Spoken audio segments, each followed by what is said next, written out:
नमस्कार, live news में आपका स्वागत है। मैं हूं आपके साथ राहुल चौहान। खबरों में बढ़ने से पहले एक नजर आज की अहम हेडलाइंस पर। पीएम मोदी पश्चिम बंगाल के चुनावी दौरे पर बीजेपी की चुनावी जनसभा को संबोधित करेंगे। जीत की ये जनता से वोट देने की अपील करेंगे। अमित शाह पश्चिम बंगाल के चुनावी दौरे पर जनता से वोट देने की अपील करेंगे। पश्चिम बंगाल में एक धार्मिक दौरा और 2 रोड शो करेंगे। यूपी होमगार्ड भर्ती परीक्षा का तीसरा दिन, कई यूट्यूब चैनल और टेलीग्राम ग्रुपों पर केस, एक जालसाज गिरफ्तार। प्रयागराज हाईकोर्ट की फटकार, कहा शपथ पत्र दाखिल कर बताएं 1996 मृत व्यक्ति ने कैसे किया अतिक्रमण, नोटिस पर सवाल। अयोध्या में राम मंदिर की सुरक्षा दीवार का 500 मीटर हिस्सा तैयार, चारों ओर बनेगी 3400 मीटर लंबी दीवार। देश में भीषण गर्मी का प्रकोप जारी, देर रात से बदल सकता है मौसम का मिजाज, बूंदाबांदी देगी तपिश से राहत। आप देख रहे हैं के न्यूज, खबरों का सारथी। सीधा लेकर चलते खबरों के विस्तार में। खबर रायपुर से। सीएम विष्णुदेव साय का जांजगीर चांपा दौरा, जिले के शिवनारायण जाएंगे सीएम। दोपहर 1 बजे ग्राम तेंदुआ धाम जाएंगे। जगतगुरु रामभद्राचार्य की राम कथा का हो रहा है शुभारंभ। रात 9 बजे रायपुर सीएम हाउस वापस आएंगे। रायपुर से इस वक्त की बड़ी खबर आपको बता रहे हैं। सीएम विष्णुदेव साय जाएंगे, जिले के शिव नारायण जाएंगे सीएम। दोपहर 1 बजे ग्राम तेंदुआ धाम जाएंगे। जगतगुरु रामभद्राचार्य की रामकथा का हो रहा है शुभारंभ। रात 9 बजे रायपुर सीएम हाउस वापस आएंगे। सीएम विष्णुदेव साय का जांजगीर चांपा दौरा आज। रायपुर से इस वक्त की अहम जानकारी आपको बता रहे हैं। जिले के शिवरी नारायण जाएंगे सीएम। दोपहर 1 बजे ग्राम तेंदुआ धाम जाएंगे। जगतगुरु रामभद्राचार्य की रामकथा का हो रहा है आज से शुभारंभ। जिले के शिवरी नारायण जाएंगे सीएम। अगली खबर अलीगढ़ से है। मंत्री बेबी रानी मौर्य के नेतृत्व में यात्रा निकाली। जन आक्रोश महिला यात्रा, कांग्रेस नेता राहुल गांधी का फूंका पुतला। मंत्री बेबी रानी मौर्य ने आदि आबादी के सम्मान का मुद्दा उठाया। 2029 में परिणाम भुगतेगा विपक्ष, बेबी रानी मौर्य का बयान। अलीगढ़ से इस वक्त की बड़ी खबर आपको बता रहे हैं। बेबी रानी मौर्य ने आदि आबादी के सम्मान का मुद्दा उठाया, निकाली जन आक्रोश महिला यात्रा। कांग्रेस नेता राहुल गांधी का फूंका पुतला, कहा विपक्ष को 2029 चुनाव में इसका परिणाम भुगतना होगा। मंत्री बेबी रानी मौर्य ने आदि आबादी के सम्मान का मुद्दा उठाया। 2029 में परिणाम भुगतेगा विपक्ष, बेबी रानी मौर्य का बड़ा बयान। मंत्री बेबी रानी मौर्य के नेतृत्व में यात्रा निकाली गई। अलीगढ़ से इस वक्त की बड़ी जानकारी आपको बता रहे हैं। निकाली जन आक्रोश महिला यात्रा। जन आक्रोश अभी हमारी पदयात्रा भी निकलेगी। हम सपा बसपा को ये बताना चाहते हैं कि आपने जो आदि आबादी का अपमान किया है, इन बहनों को विधानसभा में और लोकसभा में जाने से रोका है, 33% आरक्षण का जो विरोध किया है, इसका खामियाजा आपको भुगतना पड़ेगा। ये 2027 में भी भुगतना पड़ेगा और 29 में भी। आज प्रधानमंत्री मोदी जी ने 2027 की जनगणना के लिए एक्टिव रहने की अपील की है, क्या कहें? चक नहीं, जनगणना के लिए एक्टिव रहने की अपील की है लोगों से। बिल्कुल जनगणना होनी चाहिए। जब एक्टिव नहीं रहेंगे तो अपने नाम अगर किसी का छूट जाए तो वो कैसे लिखा जाएगा। अगली खबर यूपी के रायबरेली से। जनपद के डीह थाना क्षेत्र के अंतर्गत बरगदही गांव में सोमवार को सिलेंडर लीकेज होने से एक बड़ा हादसा हो गया। खाना बनाते समय लगी आग ने देखते ही देखते पूरे घर को अपनी चपेट में ले लिया, जिससे घर में मौजूद 9 लोग बुरी तरह झुलस गए हैं। मिली जानकारी के अनुसार बरगदही गांव के एक घर में भोजन पकाया जा रहा था। इसी दौरान गैस सिलेंडर से अचानक गैस का रिसाव शुरू हो गया। जब तक परिवार के सदस्य को समझ पाते, आग ने विकराल रूप धारण कर लिया और पूरे घर को अपनी आगोश में ले लिया। सभी झुलसे हुए व्यक्तियों को आनन फानन में जिला अस्पताल पहुंचाया गया, जहां उनका उपचार जारी है। प्रशासन ने मौके पर पहुंचकर जांच शुरू कर दी है। अधिकारी यह पता लगाने की कोशिश कर रहे हैं कि सिलेंडर में लीकेज की असली वजह क्या थी।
बताते हैं आपको अगली खबर। औद्योगिक नगरी भिलाई के खुर्शीपार क्षेत्र में सुबह उस वक्त हड़कंप मच गया जब एक युवक पर कुल्हाड़ी से जानलेवा हमला कर उसे मौत के घाट उतार दिया गया। पुरानी रंजिश और मामूली विवाद ने देखते ही देखते एक परिवार का चिराग बुझा दिया। जानकारी के अनुसार मृतक की पहचान विक्रम सोना के रूप में हुई है। बताया जा रहा है कि शनिवार की रात विक्रम और आरोपी के बीच किसी बात को लेकर तीखी बहस हुई थी। उस वक्त मामला शांत हो गया था, लेकिन आरोपी के मन में खुन्नस बरकरार थी।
अगली खबर उत्तर प्रदेश के अमरोहा से है। अमरोहा जिले से एक रोंगटे खड़े कर देने वाली घटना सामने आई है। यहां डलौली कोतवाली क्षेत्र के गांव पलोला में एक आदमखोर कुत्ते ने 2 मासूम बच्चों पर जानलेवा हमला कर उन्हें बुरी तरह लहूलुहान कर दिया। घायलों की गंभीर स्थिति को देखते हुए उन्हें जिला अस्पताल में भर्ती कराया गया है, जहां उनकी हालत नाजुक बनी हुई है। बता दें कि कुत्ता इतना आक्रामक था कि उसने बच्चों के शरीर पर कई जगह गहरे जख्म कर दिए हैं।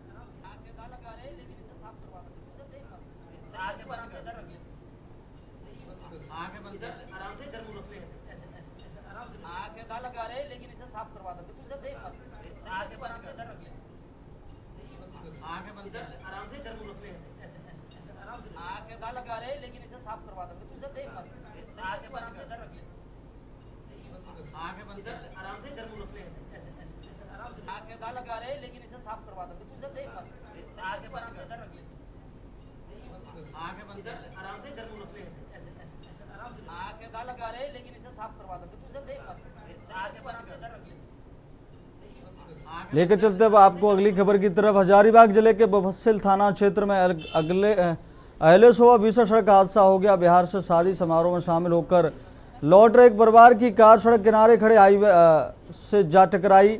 हादसा इतना जोरदार था कि कार के परखच्चे उड़ गए और मौके पर अफरा तफरी मच गई। बताया जा रहा है कि कार में कुछ 4 लोग सवार थे। दुर्घटना के बाद सभी घायलों को तुरंत इलाज के लिए हजारीबाग सदर अस्पताल लाया गया, जहां डॉक्टरों ने 2 लोगों को मृत घोषित कर दिया।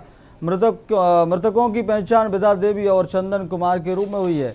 वहीं हादसे में घायल महावीर प्रसाद और अंकिता देवी की गंभीर स्थिति को देखते हुए प्राथमिक उपचार के बाद बेहतर इलाज के लिए रिम्स और रांची रेफर कर दिया गया है। घटना की सूचना मिलते ही मुफस्सिल थाना पुलिस मौके पर पहुंची और जांच शुरू कर दी है। हादसे के बाद परिवार में मातम पसरा हुआ है। पुलिस दुर्घटना के कारणों की जांच में जुटी है।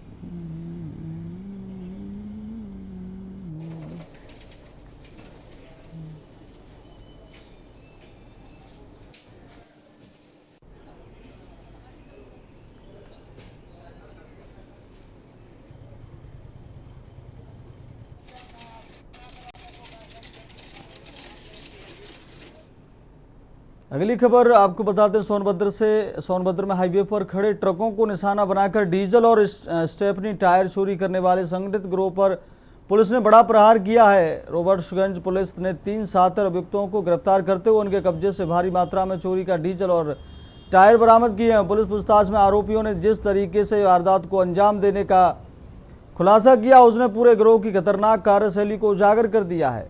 दरअसल पुलिस अधीक्षक के निर्देशन में चलाए जा रहे अभियान के तहत रॉबर्ट्सगंज पुलिस को सूचना मिली कि हाईवे पर चोरी किया गया डीजल और टायर टोल प्लाजा के पास छिपाकर बेचे जा रहे हैं। सूचना मिलते ही पुलिस टीम मौके पर दबिश देकर 3 अभियुक्तों को धर दबोचा।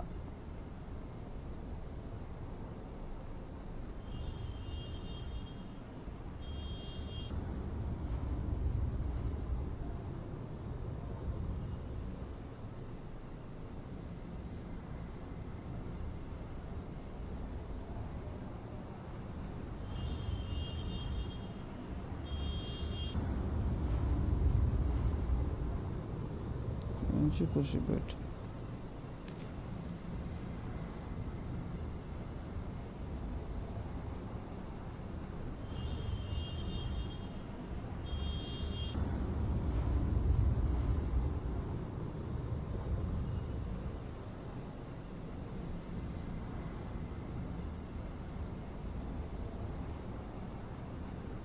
अगली खबर हजारीबाग से है। हजारीबाग के पिपरवार थाना और केरेडारी थाना क्षेत्र के बॉर्डर पर देर शाम एक सनसनीखेज गोलीकांड में बाइक सवार दंपति को अज्ञात अपराधियों ने निशाना बनाया। इस हमले में मंजू देवी की मौत हो गई, जबकि उनके पति विकास प्रजापति घायल हो गए। मिली जानकारी के अनुसार राय बस्ती निवासी विकास प्रजापति अपनी पत्नी संजू देवी के साथ मोटरसाइकिल से रामगढ़ से खरीदारी कर घर लौट रहे थे। इसी दौरान खलारी पतरातू मुख्य मार्ग पर कोल स्टेशन के समीप पुलिया के पास पहले से घात लगाए अपराधियों ने उन पर ताबड़तोड़ फायरिंग कर दी। हमले में विकास प्रजापति की बाएं में गोली लगी, जबकि मंजू देवी को सिर में गोली लगने से वे गंभीर रूप से घायल हो गई। घटना के बाद स्थानीय लोगों की मदद से दोनों को तत्काल बछड़ा अस्पताल पहुंचाया गया, जहां चिकित्सकों ने मंजू देवी को मृत घोषित कर दिया। वहीं विकास प्रजापति का इलाज जारी है। घटना की सूचना मिलते ही केरेडारी थाना के हिंदेगीर पिकेट पुलिस और पिपरावार पुलिस मौके पर पहुंची और जांच शुरू कर दी है।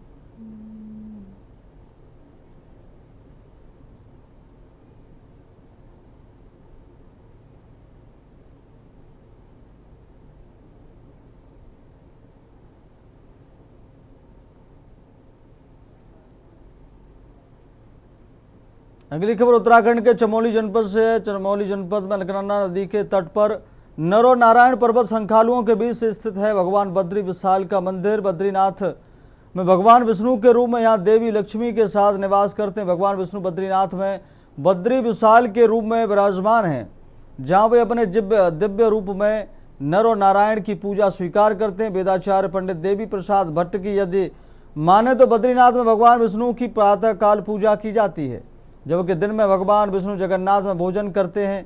शाम की आरती भगवान विष्णु की रामेश्वरम में की जाती है, जबकि भगवान विष्णु रात्रि में द्वारिका में आराम करते हैं।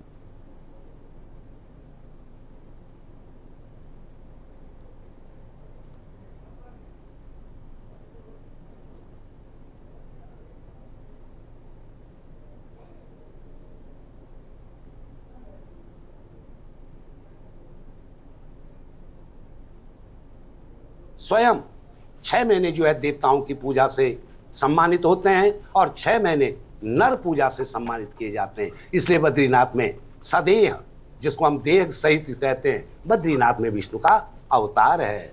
प्रातः काल की पूजा बद्रीनाथ में है, दिन का भोजन जो है जगन्नाथ में है, 56 प्रकार के भोग लगते हैं एक दिन में, और आरती के लिए रामेश्वरम, सोने के लिए जगन। ये चारों जगह जो है इनके अलग अलग व्यवस्थाएं बनी है। द्वारिका में शयन करते हैं। अगली खबर जनपद सोनभद्र से है। अनपरा थाना क्षेत्र के औड़ी मोड़ के पास एक गंभीर सड़क हादसा सामने आया है, जहां अनियंत्रित डायल 112 पुलिस वाहन ने एक बाइक सवार को जोरदार टक्कर मार दी। हादसे में बाइक सवार युवक गंभीर रूप से घायल हो गया, जिसे स्थानीय लोगों की मदद से तत्काल निजी अस्पताल में भर्ती कराया गया, जहां उसका उपचार जारी है। मिली जानकारी के अनुसार घायल व्यक्ति की पहचान चंदन दास के रूप में हुई है, जो DTPS परियोजना में कार्यदायी संस्था फोनिक्स कंपनी में प्रोजेक्ट मैनेजर के पद पर कार्यरत बताया जा रहा है कि वह किसी कार्य से बाइक पर सवार होकर औड़ी मोड़ पर गए थे, तभी दिबुलगंज की ओर से तेज रफ्तार में आ रही डायल 112 स्कॉर्पियो वाहन ने उन्हें टक्कर मार दी। टक्कर इतनी जोरदार थी कि उनका पैर टूट गया। प्रत्यक्षदर्शियों के अनुसार हादसे के समय डायल 112 वाहन में सवार पुलिसकर्मी नशे की हालत में थे। हालांकि इस संबंध में अभी तक कोई आधिकारिक पुष्टि नहीं हुई है। हैरानी की बात यह रही कि घटना थाना परिसर से महज 50 मीटर की दूरी पर हुई। इसके बावजूद घायल व्यक्ति काफी देर तक मौके पर तड़पता रहा और समय पर पुलिस नहीं पहुंची। वहीं एक अन्य बाइक सवार ने तो कूदकर अपनी जान बचाई। घटना के बाद मौके पर अफरा तफरी का माहौल बन गया और स्थानीय लोगों में भारी आक्रोश देखा गया। लोगों ने मामले की निष्पक्ष जांच कर दोषी पुलिसकर्मियों के खिलाफ कड़ी कार्रवाई की मांग की है। फिलहाल पुलिस द्वारा मामले की जांच की जा रही है और आगे की कार्रवाई का इंतजार है।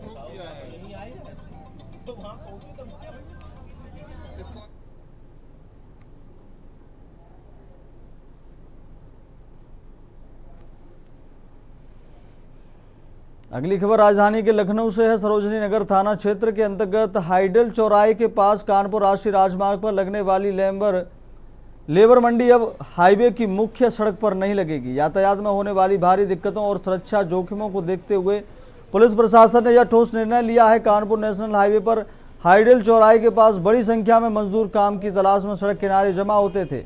इससे न केवल ट्रैफिक जाम की समस्या पैदा हो रही थी, बल्कि तेज रफ्तार वाहनों के बीच खड़े मजदूरों की जान की भी हमेशा खतरा बना रहता था। आज सुबह ACP कृष्णानगर रजनीश वर्मा पुलिस बल के साथ मौके पर पहुंचे। उन्होंने वहां मौजूद मजदूरों से बेहद सादगी और संवेदनशीलता के साथ संवाद किया। ACP ने मजदूरों को समझाया कि हाईवे के मुख्य मार्ग पर खड़े होना उनके स्वयं के जीवन के लिए खतरनाक है और इससे कोई भी बड़ा हादसा हो सकता है।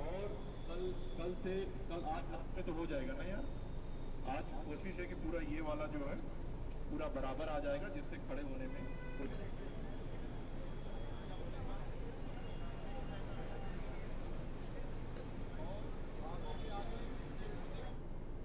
फिलहाल इस बुलेटिन में मेरे साथ इतना ही। देखते रहिए K News India। नमस्कार।